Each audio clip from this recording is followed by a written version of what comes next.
शिक्षा तो लाई है, लेकिन हिंदुस्तान की दुनिया की जितनी समस्याएं हैं वो किसने पैदा करी? आइए, शिक्षित लिखते हैं, अशिक्षित लिखते हैं और समस्या लिखते हैं। आइए, पहली समस्या बेरोजगारी, किसने पैदा करी भाई?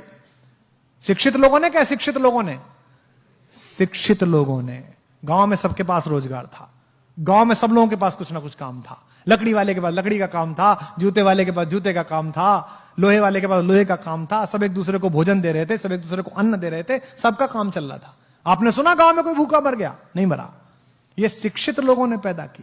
प्रदूषण किसने पैदा किया? गांव में प्रदूषण देखा कभी? किसने पैदा किया? शिक्षित लोगों ने। इससे क्या तय होता है कि शिक्षा आपको कार दे सकती है, लेकिन लर्निंग आपको संस्कार दे सकती है। आपको तय करना है कि बिना संस्कार की कार लेनी है कि संस्कार सहित कार लेनी है।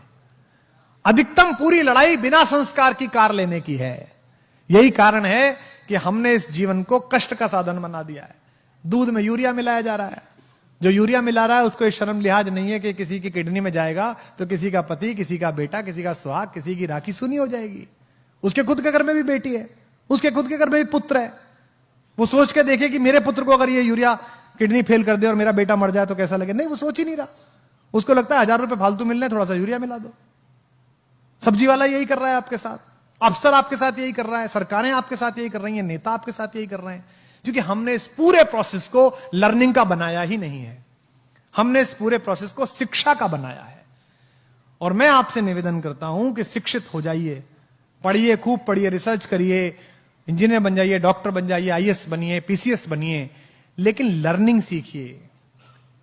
कोई नासा नहीं गए थे वो गांव के लोग जो गौरैया को धूल में लेटते हुए बता देते थे कि आज पछुआ के साथ बादल आएंगे। उसने अनुभव से ये जाना था। तो इसका मतलब कुछ ज्ञान ऐसे हैं जो अनुभव से ही आते हैं। महिलाएं बैठी हैं, मातृशक्ति बैठी है, मातृशक्ति इस नगर का प्रतिनिधित्व करती हैं। लोग कहते हैं ना बच्चा पैदा हुआ, बच्चा पैदा नहीं हुआ, बच्चे के साथ एक और चीज पैदा हुई, मां पैदा हुई। उससे पहले वो भाभी थी, बेटी थी, बहन थी, मां नहीं थी। अब वो मां पैदा हुई है। मेरी पत्नी मेरी बेटी को डांटते हुए अक्सर कहती है, तू बनेगी ना मां तब पूछूंगी तुझसे। उसको लगता है खराब बात है। अरे ये सही बात है, क्योंकि उससे पहले वो सिर्फ बेटी थी, सिर्फ वो पत्नी थी, सिर्फ वो बहन थी। जिस बार पहली बार उस शिशु ने आकर किलकारी भरी, उस दिन मां को पता चला कि मैं मां हूं, मेरा बोध क्या है, मुझे जगना इसके अनुसार है, मुझे सोना इसके अनुसार है, मुझे इसका सब काम करना है। उस दिन से उसका बोध पैदा हुआ। तो जैसे आप ज्ञान के साथ यात्रा करते हैं, आपके मन में नई जिज्ञासा पैदा होती है, तो यकीन मानिए आप भी पैदा होते हैं, साथ साथ आप भी नए तरीके से पैदा होते हैं। जब आप कोई चीज पढ़ते हैं और आपको एकदम चेतना आती है कि यार क्या अद्भुत बात पढ़ी, तो ये मानिए कि थोड़ा सा जन्म आपका हुआ है। अब आपको तय करना है कि आपको अधूरा पैदा होना है कि पूरा पैदा होना है। आपको विकल दिव्य अंगों के साथ पैदा होना है कि संपूर्ण सुशोभित शरीर के साथ पैदा होना है। इसलिए पढ़िएगा तो ये सोच के मत पढ़िएगा कि ये पास करना है, ये सोच के पढ़िएगा कि मुझे ये जानना है, ये मेरी इच्छा है, ये मैं जानना चाहता हूं। अधिकांशतः हम जो पढ़ रहे हैं, हम ये पढ़ रहे हैं कि ये इतना है, इसको ऐसे करने से ऐसे हो जाएगा। इससे जीवन आगे नहीं जाएगा।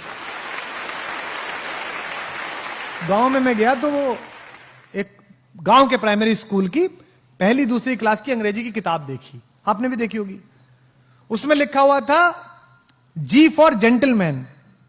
तो सामने कुछ चीजें बनी रहती है ना, अम्ब्रेला बना हुआ है ना, बना रहता है सब। बी फॉर बैलून, तो बैलून बना हुआ है। तो जी फॉर गर्ल एंड जेंटलमैन, तो एक लड़की बनी हुई और जेंटलमैन के नाम पर सूट पहने हुए एक आदमी बैठा हुआ, मतलब खड़ा हुआ, यानी कि जेंटलमैन है। जिसने सूट पहना वो जेंटलमैन है। तो गांव के उस बच्चे को यह लगता होगा कि ये जो धोती कुर्ते में मेरा बाप है,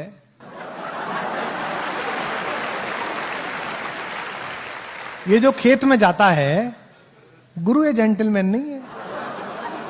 जेंटलमैन कौन है? जेंटलमैन पीडब्ल्यूडी का वो चोर क्लर्क है जो सूट में आता है रोज सुबह सुबह।